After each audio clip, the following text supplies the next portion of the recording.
gap analysis. This is these are steps which managers can go through, the strategic team, or deans at different faculties, or managers in different organizations. Number one, our organization is supposed to identify and address the skill gaps. Number one, you look at the organizational level. Where does the institution want to be today and tomorrow? The focus here now, to be able to detect what skills are missing, is you have to focus on the vision or the business strategies of the institution.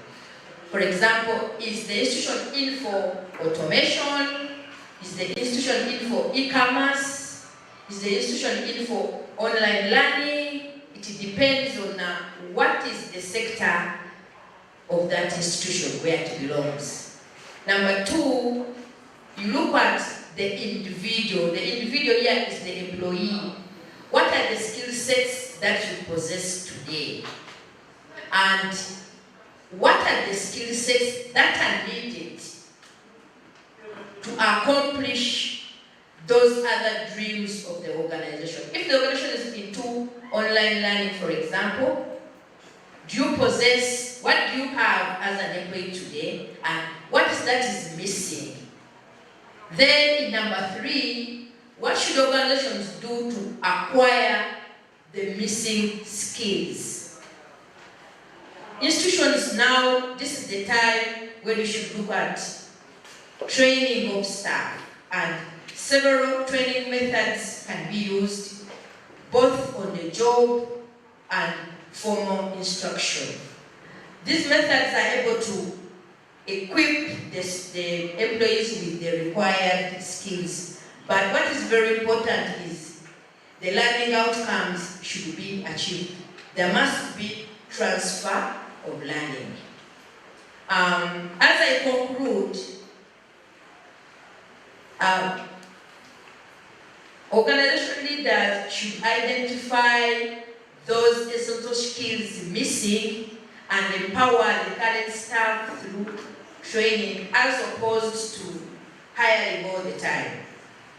Institutions should not hire all of the time. At times, that skill which you think is missing, people can be reskilled and they get it. Then select appropriate training methods. Hands-on methods are they're very good channels for transfer of learning. Then allocate adequate funds for learning budgets. Management in their budget allocations should ensure that they allocate the right amounts to cater for the running budgets. You never know, organizations should embrace reskilling and upskilling. You never know, another pandemic may befall us any day. There shouldn't be need for panic. You can always reskill and upskill the staff. I thank you.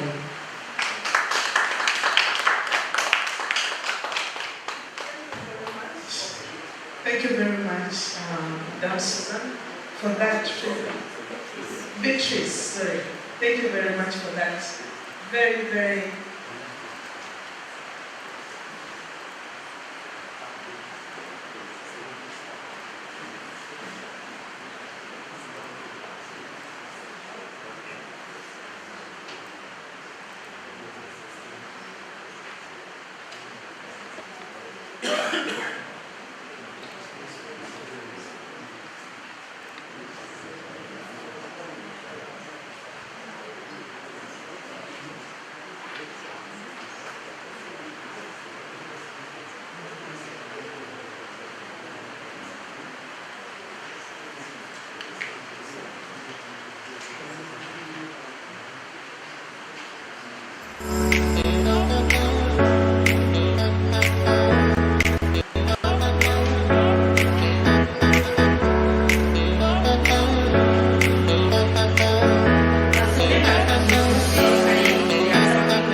One of them is Dr.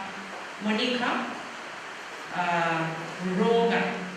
She is the registrar for the Mengo School of Paramedics. Then also in the house, we have the Dean of Socio-Economic Sciences, Cavendish University, Dr. Wabule.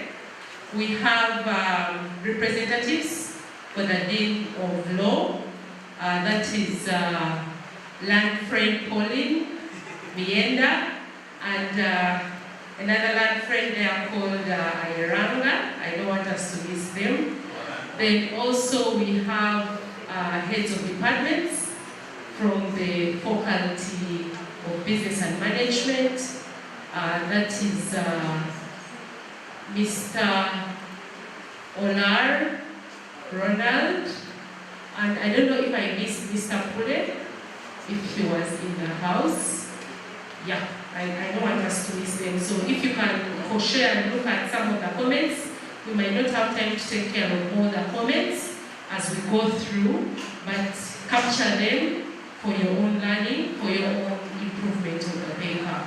Yeah, over to you, MC. Thank you, Dean. We want to thank the presenters who have made very powerful presentations so far. We're still going to get discussants or a discussant. I'm yet to invite him. But I think from what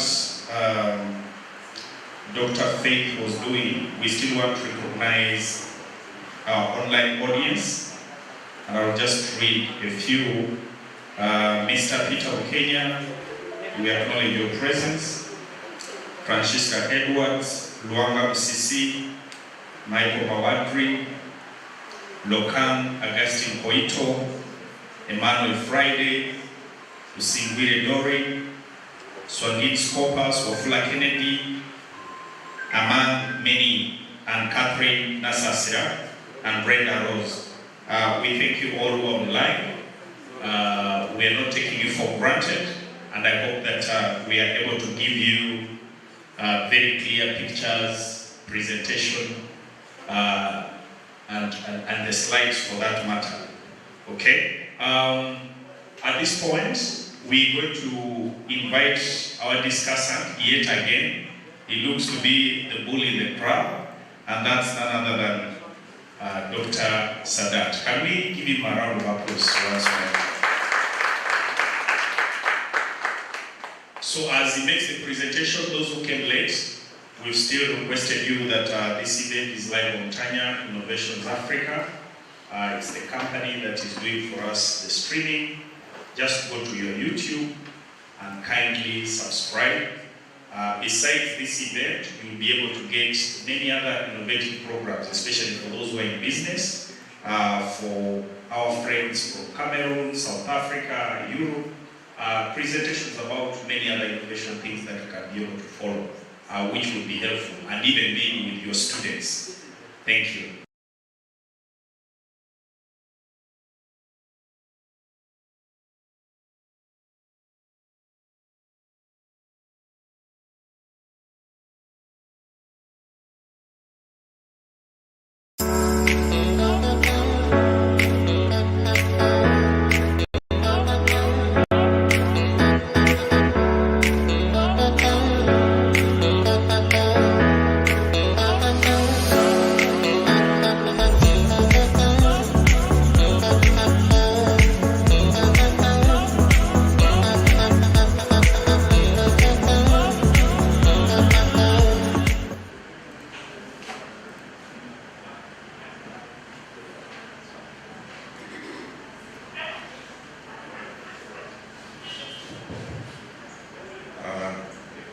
Good morning, members, once again.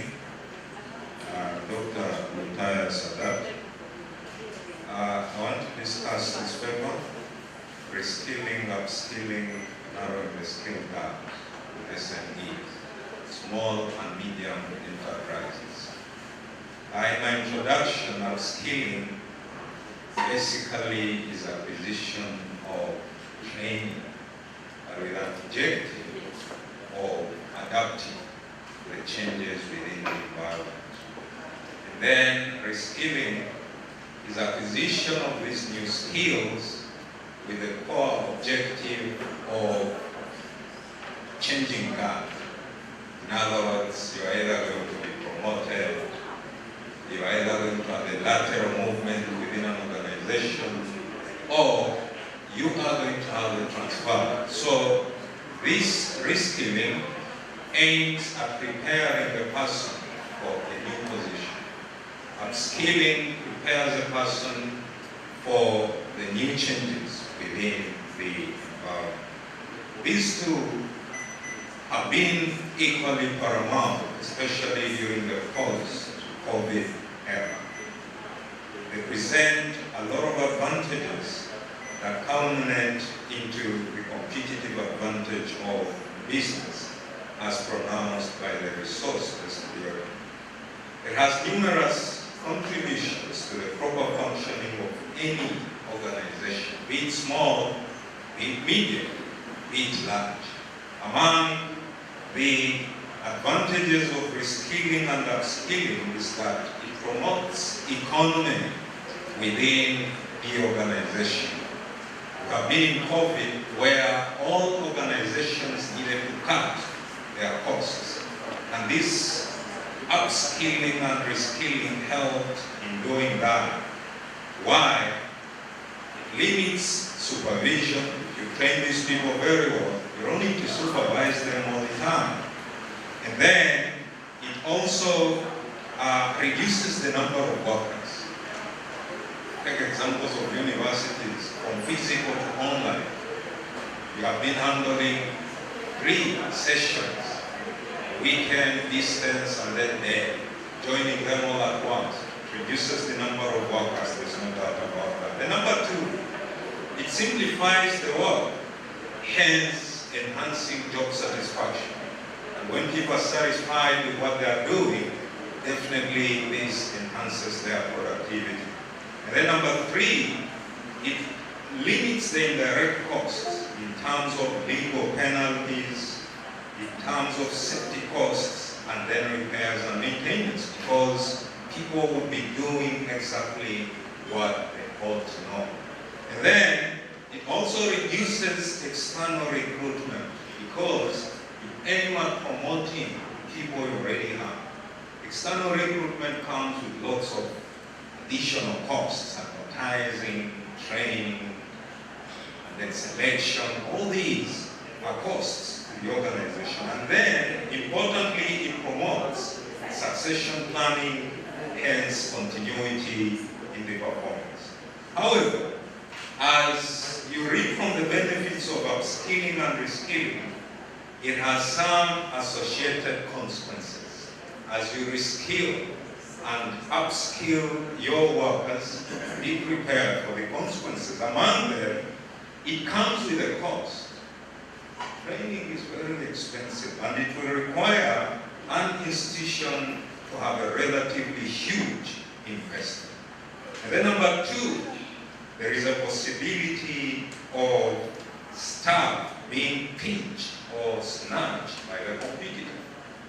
This is very, very common. You train a worker, it's taken away by your competitor, depending on the terms and conditions you are providing. But this is a risk worth taking. Why? Because in human resource management, we believe an organization cannot be better than its human resource. And then, how to reskill and upskill? You need to identify the skill gaps. Like mentioned earlier, a skill gap is a disparity between what skills that you need and what skills that the current employees that you have. That disparity between the two.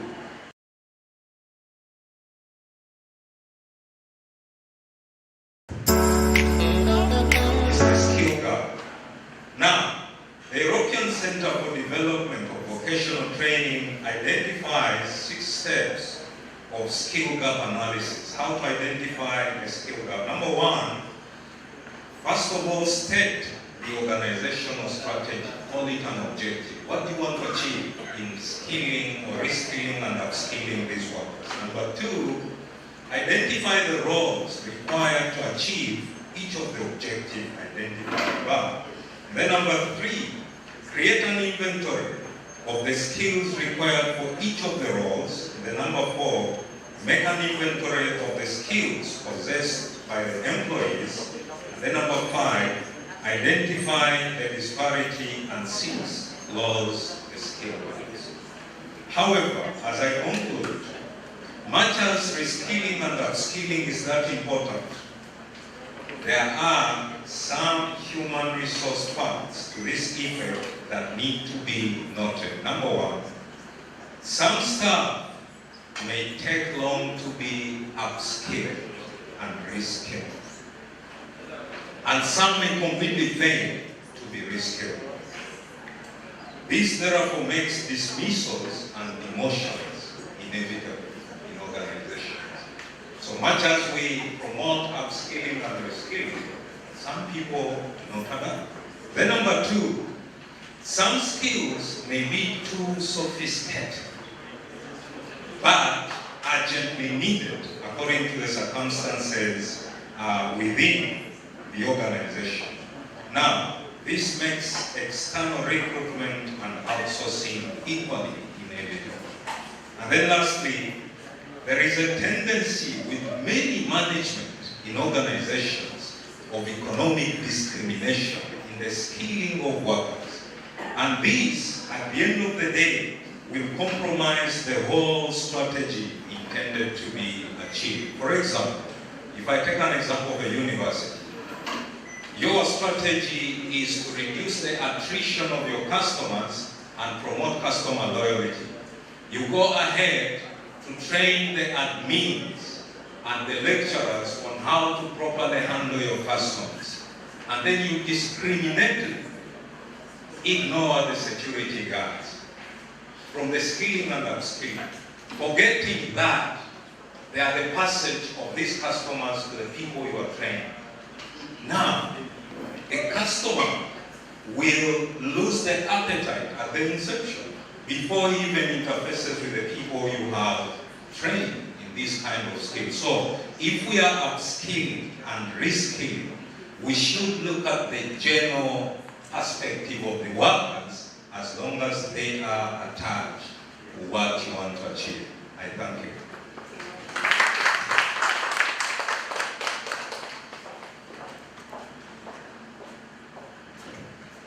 Wow.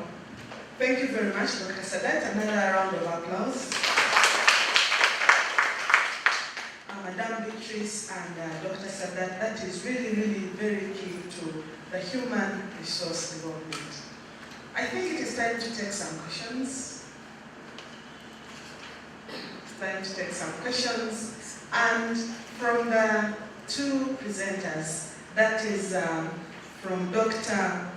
CPA Muhezi Moses, who presented on the parish development model as a solution to Uganda's economic empowerment to the local communities. And then the second paper came from Madam Beatrice on upskilling and reskilling, narrowing the skills gaps among the SMEs in Uganda. Question time. Meanwhile, as you're thinking about what you should be presenting to the people, let me have something for CPA Muhezi. I think you're taking notes. You have presented the parish development model as one of the excellent intervention strategies to bring on board 63%. Is it right, am I right to say that the parish development model that Uganda is using today is actually targeted to the wrong people? Thinking that probably Uganda is an agriculture sector, and badly, the highest population of the people with the highest poverty levels are actually in local communities. Why is it that the parish development model is actually very active in the urban areas where people are not actually experiencing the poverty levels like those in the local communities? And the implementation also is not so much in agriculture. How can we probably bring on board the 63% when the population that is targeted is actually not the one below the poverty line? And number 2,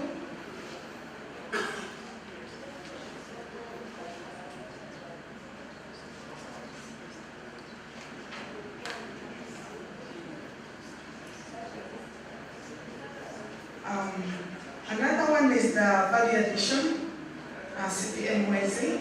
I would like to know more about how the parish development model is actually adding value to the local communities. Even when the money doesn't actually reach them, we have seen cases where the money is disappearing with the leaders. So how does the value get down to the local communities? Thank you very much. Members, as we are thinking about the questions we bring on to the presenters, let me take this opportunity to introduce our guests that have just moved in. That is the Vice Chancellor of the hosting university, that is Cavendish University.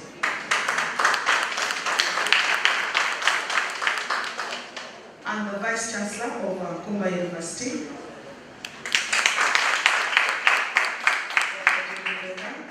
We are going to request that we actually get to their remarks. I will introduce the Vice Chancellor of Cavendish University, Professor John Mugisha. Please put your hands together to Professor John Mugisha for his welcome remarks.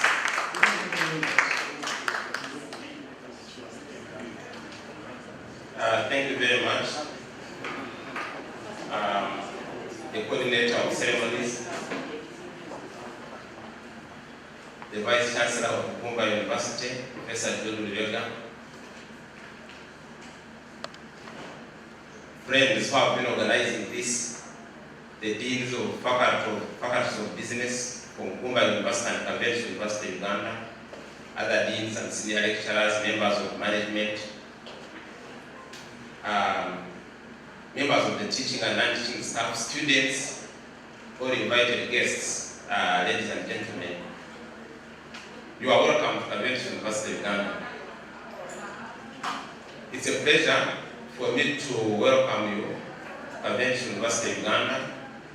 I want in a special way to welcome my colleague, Professor George Rubega, and to thank him for initiating this idea. This idea started when we were attending a meeting for the Inter-University Council of East Africa in Nkumba, and I had a chat with him. We were discussing matters of collaboration, and actually he said, even before we talk about the MOU, why don't we plan an activity together? We could do a joint symposium. And it sounded a very good idea, and we asked our deans of faculties of business to run with the idea, and here we are.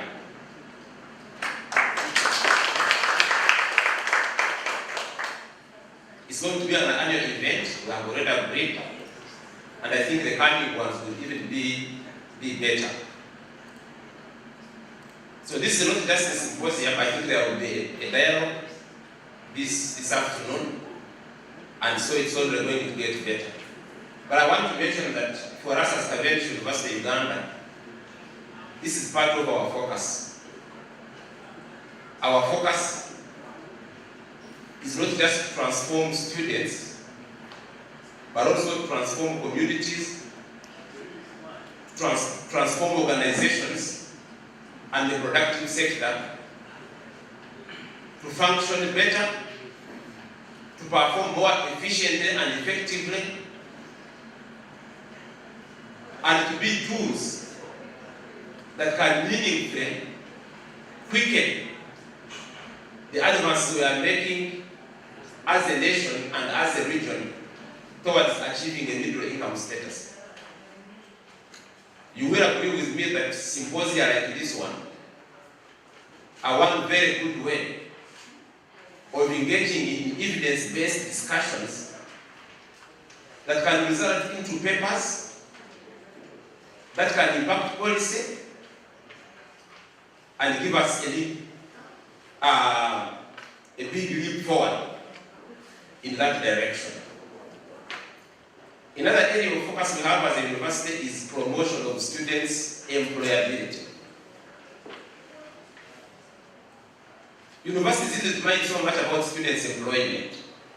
And today, we are saying probably employment skills, which are basically the bare minimum that you require to get a job, should not be the area of focus, but employability skills that go over and above the bare minimum. We are talking about soft skills. We are talking about generic skills that can help you to work not just in one job, but to be employed in a multiplicity of settings and to be able to fit in there and make a contribution. 21st century jobs, ladies and gentlemen, are fast changing. They are highly digitized. They require self-directed employees. And they are data-driven. So if we are to equip our students to cope with such requirements, we have to run where we have been working. The lectures that we give in class are no longer the magic solution, the magic bullet that's going to achieve that. We must engage more and more in research. We need to dialogue with the private sector, with industry, and with the public sector as well. And we need to impact policy in a way that can help organizations to grow. Again, there are not many better ways, very good ways of doing this than organizing this kind of symposium. I would like to congratulate our deans who have been moving this forward and to commit on behalf of Cavendish University Uganda that as universities, we will support you even more.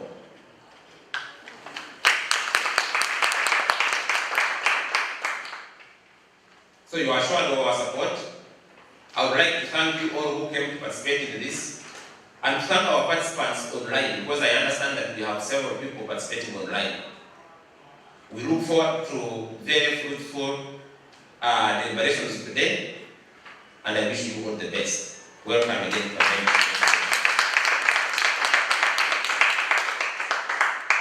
Yes, thank you very much, Professor John Mugisha. Another round of applause.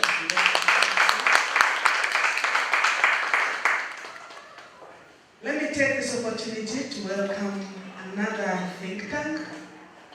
That is Professor Jude Wega, the Vice Chancellor of Nkumba University. You're welcome, Professor.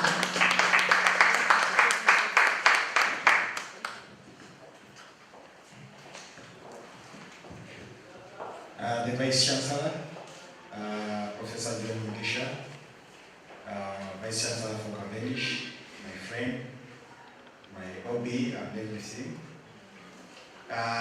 All other protocols observed, as already mentioned by him. Ladies and gentlemen, good morning. Good morning.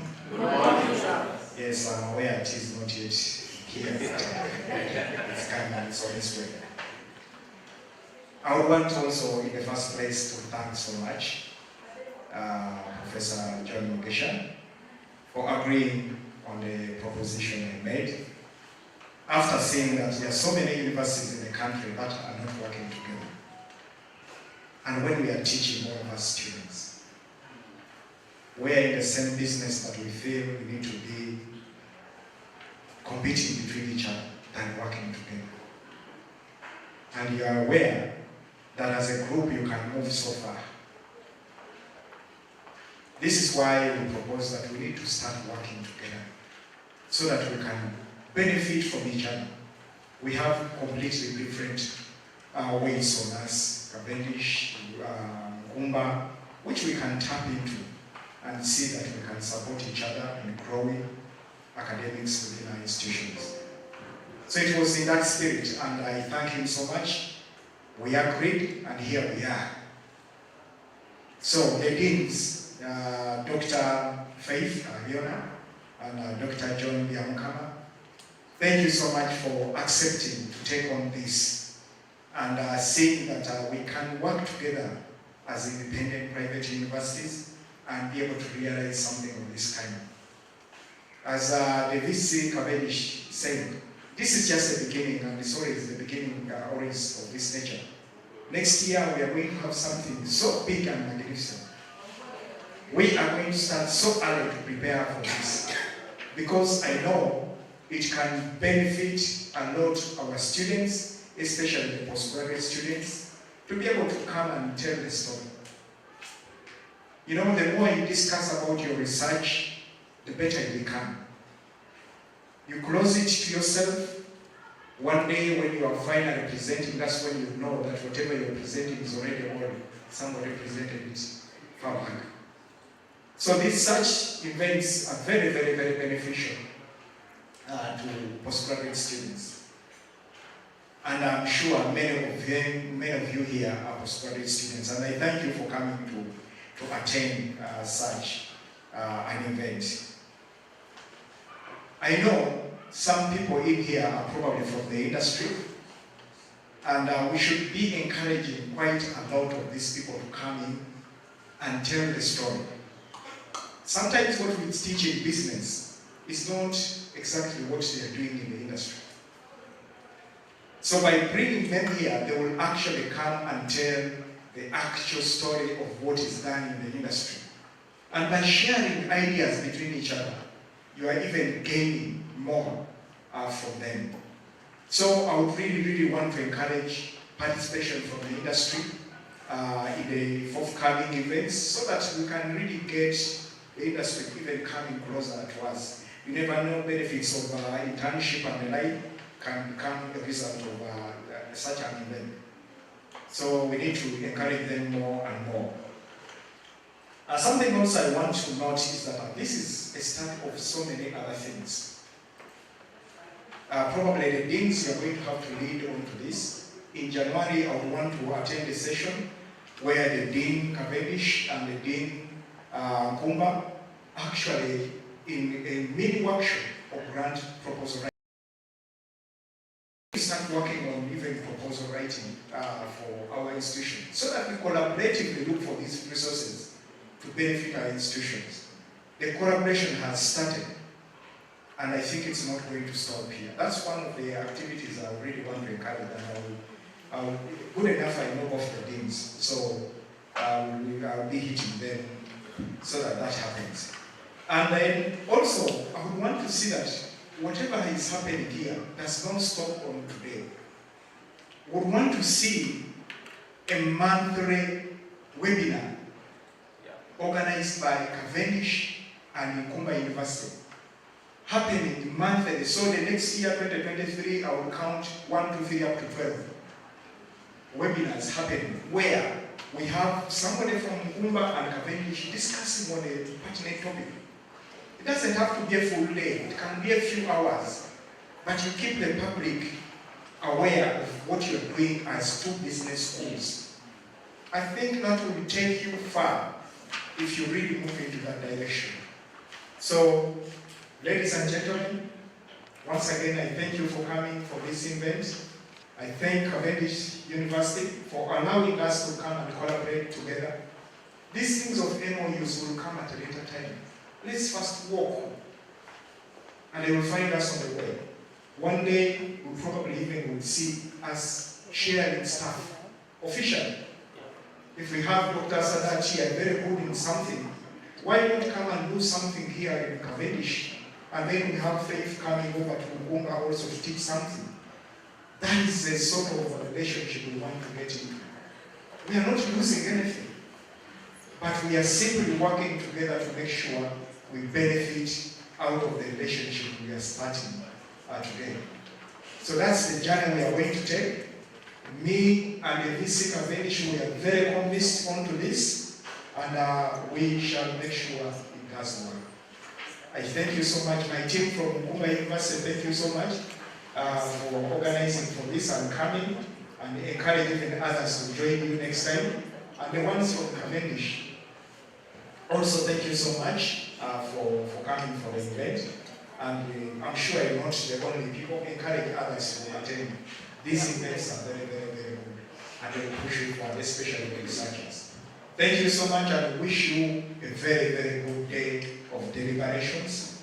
And probably we shall have a report having recommendations on what we can do next that will improve this particular event going forward. Thank you so much, and have a very, very good day of deliberations.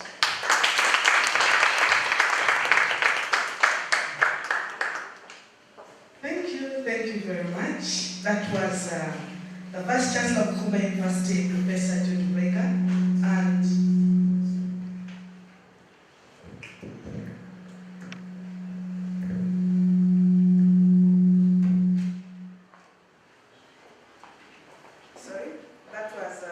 Vice Chancellor of Nkumba University, Professor Judy Breaker, and the Vice Chancellor of Cavendish University, Professor John Mogisha.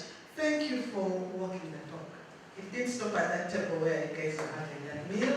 We are glad that we're here today, and thank you for guiding the institutions. It's really nice to see two think tanks in a community coming together to disseminate information. And from their talk, I've picked that this collaboration and probably partnership is supposed to impact on the community, of course, in a positive way. It is supposed to impact on policy makers and probably get policy outcomes out of there. This collaboration is supposed to bring on board dialogues that can actually be a platform for private sector policy implementation and private sector policy implementation. And the VCs have also encouraged that we should be working together rather than look at competition. Because most of the time when people are doing the same business, they are more focused on competition. But we should believe that when we work together, we actually move faster and we move heights. Lastly, he has encouraged that there should be more, just not to this, regarding monthly webinars and also working together for grant proposal winning. Thank you very much, Professor John Mogisha and Professor George.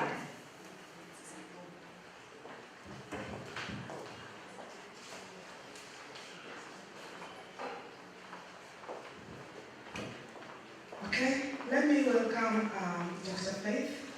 This is something.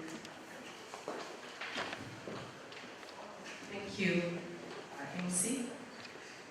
You remember when we started, we said this is a collaboration between Nkumba. For the people who are just joining in, that's Madame Violet University, and she is our main MC this morning. In the afternoon, we'll have someone else from Cavendish.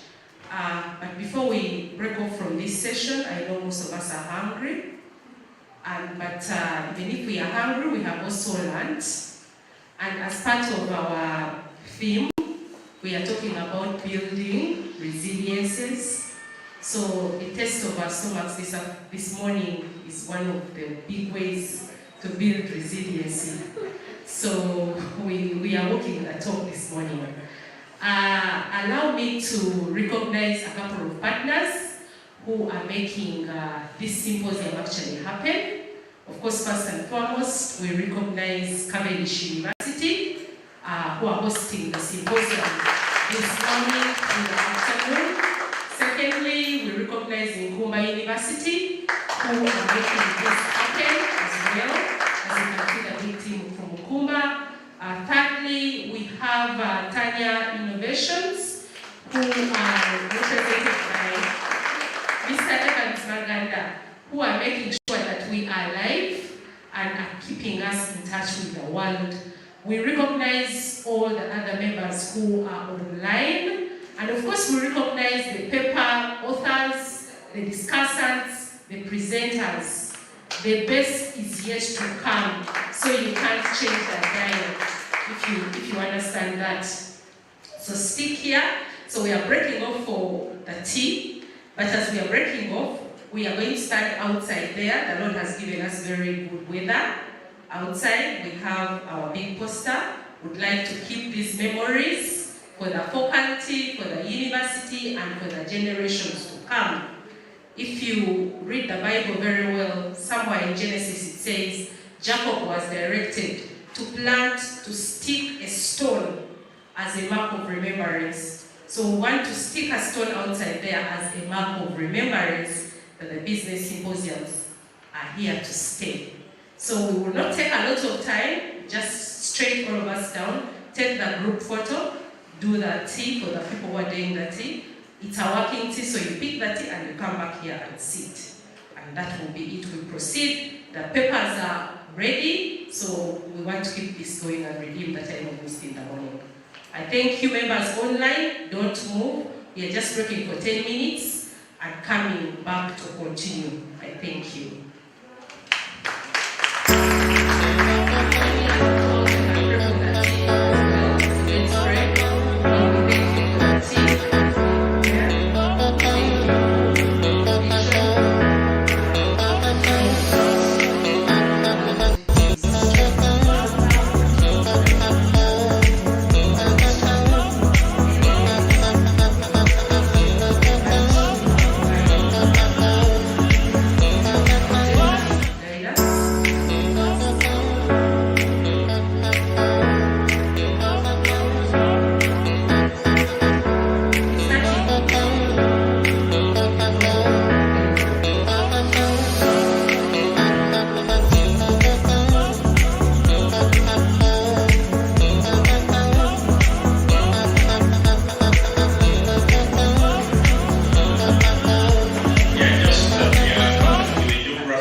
And then from there, we reconfigure ourselves immediately to continue. Please, let's use the time very well. Let's use the time very well. We have other people online, we may not keep them for long.